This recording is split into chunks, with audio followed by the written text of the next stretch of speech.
Hello, Andreas here from Muscular. As I mentioned on my blog, I want to create a new series of more health-related videos here on YouTube, and I hope you really enjoy them.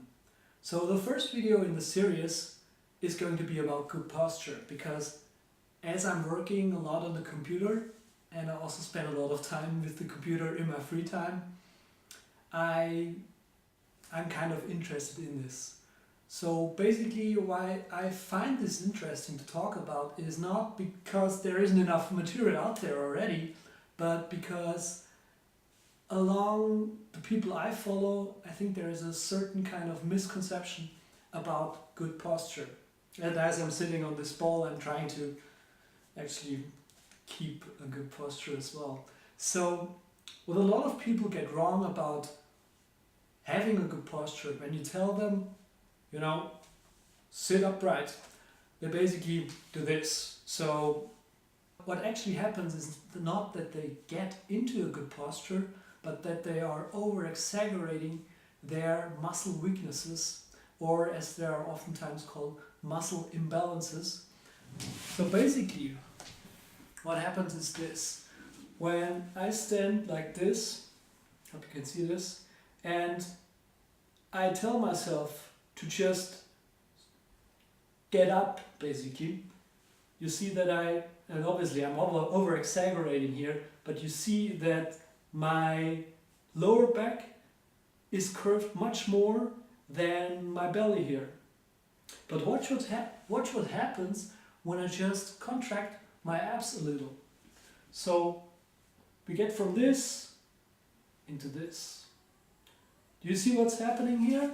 It's not just that my back looks straight or more straight, but also what happens is that my hips tilt into a more upright position. And all just because I work on my abs, basically.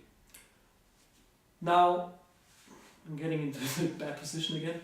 What you can also do is you can contract your glutes and your hamstrings as well. This works also pretty well.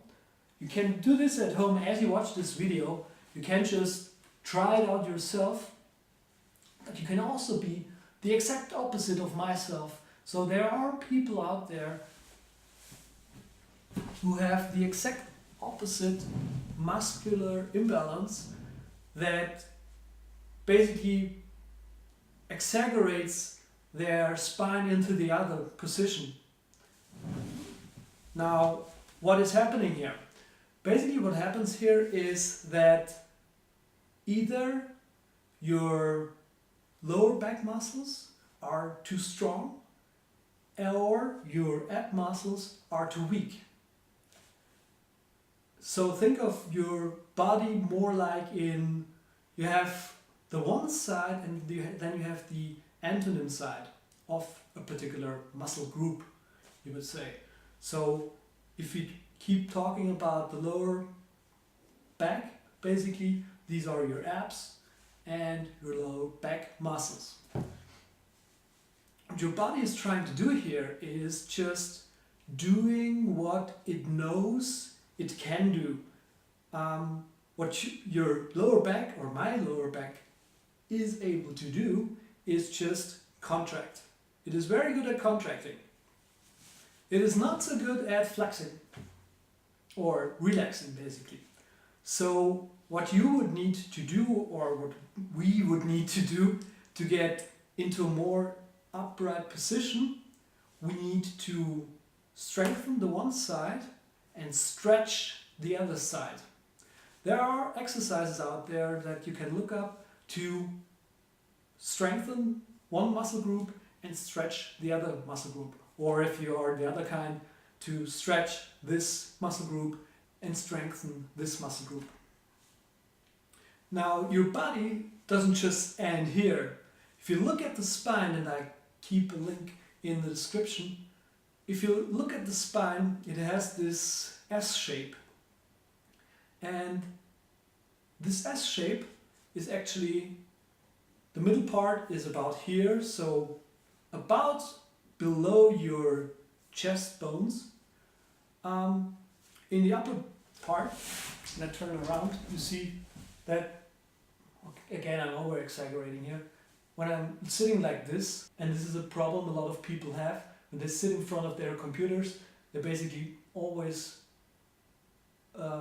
in this position basically, because also when you have a laptop, imagine a table right in front of me, I would have the table about this height, the laptop standing on it, and I would basically always look like this because I want to see what's on the screen. So I'm actually actively strengthening this position into my body.